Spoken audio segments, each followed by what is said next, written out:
어떤 변호사분께서 보내주신 겁니다. 헌법 84조와 68조 2항 84조부터 한번 보여주십시오. 과연 여러분, 저는 주관적인 건 없습니다. 현재 보도되지 않고 있는 것 중에 하나가 헌법 84조는 많이 보도되었죠. 헌법 84조는 대통령은 내란 또는 외환의 죄를 범한 경우를 제외하고는 재직 중 형사상의 소출을 받지 아니한다. 여러분, 한마디로 키워드가 뭐죠? 재직 중이죠. 재직 중. 이 말은 대통령 임기 중에 내란이나 외환 말고 나머지 범죄 저지르더라도 대통령 임기 동안에는 형사소출을 받지 않는다는 거죠. 이 말은 바꾸면은 재직 전에 있었던, 한 번 말해요. 재직 전, 대통령이 당선되기 전에 있었던 범죄에 대한 재판은 계속 돼야 되죠. 맞습니까? 그게 헌법학자 대다수의 의견입니다. 그 다음, 그 재판을 받아야 되는 게 1번. 받다가 만약에 유죄가 선고되면 어떻게 되죠? 그게 68조 2항입니다. 자, 헌법 68조 2항 같이 한번 읽어보겠습니다. 대통령이 거리될 때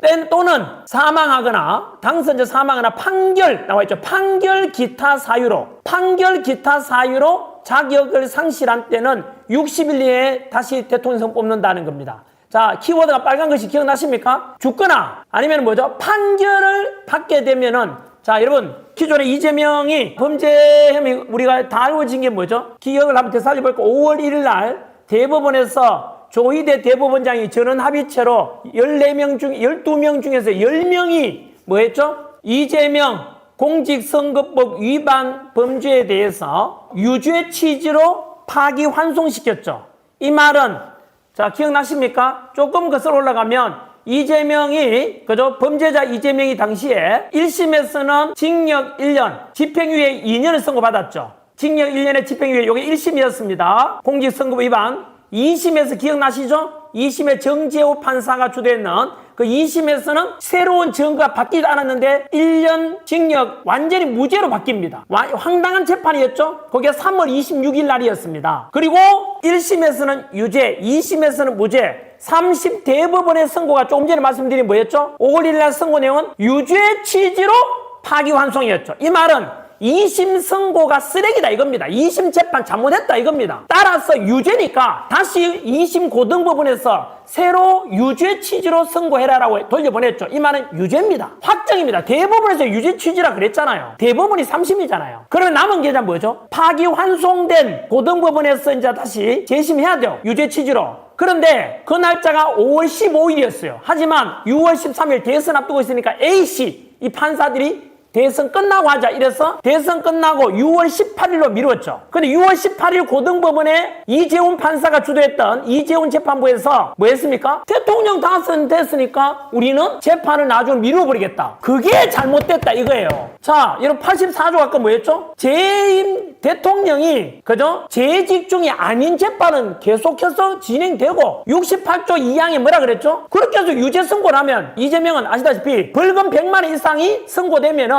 피선거권이 박탈되니까 대통령이 못 나와요. 따라서 그 이재명 대통령 당선된 6.3 대선은 무효가 되는 거예요. 맞습니까? 헌법 68조 2항 내용입니다. 그렇죠? 그러면 다시 또 대통령 선거하면 된다라는 게 원칙입니다. 이거를 제가 아는 변호사가 이걸 보내와서 저보고 부탁이 뭐라 했는지 아십니까? 전국에 계시는 판사님들께 부탁드립니다. 3,000여 명의 판사들 중에서 부디 여러분 어릴 때, 그리고 또 두 번째 처음에 사법고시 합격하고 판사로 임명되었을 때 가졌던 초심, 어떤 마음이었습니까? 유전무죄, 무전유죄가 아니라 오직 법과 양심에 따라 재판한다. 그리고 어릴 때 내가 판사가 되고자 하는 꿈을 꾸었다면 존경받는, 가장 권위도 있고 존경받는 명예로운 직업 판사로서 나는 살아가겠다. 그게 꿈이었다면 그 초심, 그리고 어릴 때 가졌던 마음가짐을 유지하는 것이 옳지 않겠습니까? 그래서 법에 따라서, 법률과 양심에 따라서 재판을 해달라는 뜻입니다. 그래서 현재 피고인 이재명에 대해서 당시 법적으로 말씀드리면은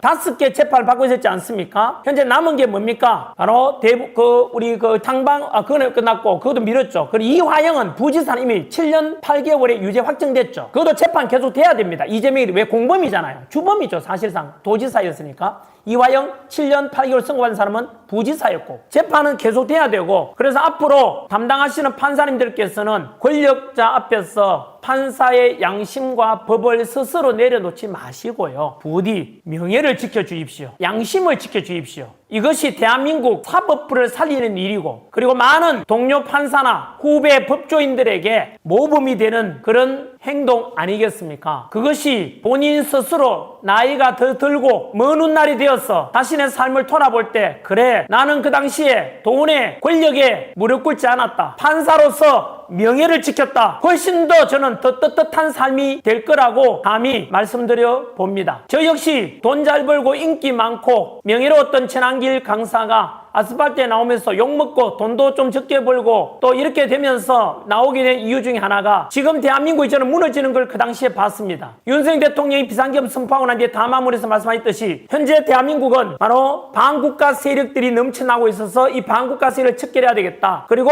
법치를 지켜야 되겠다, 그리고 부정선거를 바로잡아야 되겠다. 이걸 제가 보고 난 뒤에 저도 역시 대한민국은 이미 언론이 좌경화되고 친중화되고 사법부가 무너졌고 그리고 선관위가 무너졌다는 것을 알고 난 뒤에 이대로 두면은 우리 미래 세대들이 살아갈 세상 대한민국은 옳지 않다, 무너진 대한민국을 살게 될 것이라는 걱정이 되어서 저 역시 당시에 조금은 망설였습니다. 지금도 조금 고민 중에 있습니다. 내 비록 욕먹지 않고 조용히 살아갈까? 굳이 내가 리스크 안 하면서 이럴 필요가 있을까라고 생각하지만 제 양심에 손을 얹고 제 스스로 생각해 봤을 때, 지금 당장은 욕먹더라도 제가 먼 훗날 제가 제 인생을 돌아봤을 때, 죽기 전에 삶을 돌아보면 그때 나는 너무 내가 이기적이지 않았을까? 돈과 그 돈에 집착하고 욕먹지 않으려고 너무 비겁한 삶을 살았는 거 아닐까라고 저는 제 인생 후회해야 될 것 같았습니다. 그래서 저는 감히 선택했습니다. 지금 당장 욕먹고 스타워치죠 차고 다니면서 위협 속에서도 저는 지금 선택한 것이 먼 훗날 내 인생을 돌아봤을 때 훨씬 떳떳할 것 같아서 지금의 길을 가고 있습니다. 여러분, 혹시나 이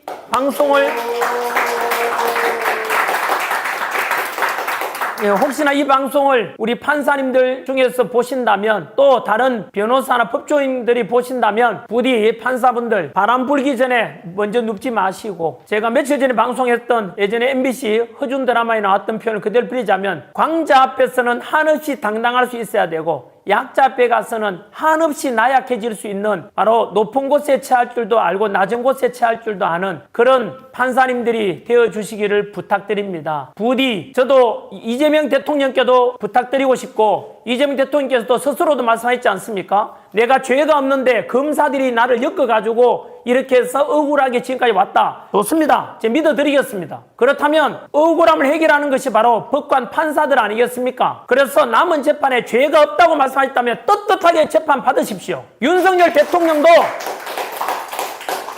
대통령께서도 지금까지 재판받고 있지 않습니까? 대통령 재임 중에도 구치소에도 갔고 떳떳하게 재판에 임했지 않습니까? 지금도 매주 월요일마다 어제 아닙니까? 8차 형사재판에 참여했지 않습니까? 이재명 대통령께서도 마찬가지로 윤석열 대통령도 그랬던 것처럼, 윤석열 대통령이 그런 걸 바랐다면 이재명 대통령께서도 스스로 나도 윤석열 대통령처럼 재판 받겠다라고 선언하고, 죄가 없다면 무죄로 더 떳떳해질 것 아니겠습니까? 그래서 저는 오늘 이렇게 해서 아주 선량한 마음가진 이 변호사분의 부탁을 받고 제가 꼭 방송을 해드리겠습니다. 약속을 드렸고 오늘 방송을 이렇게 해드렸습니다.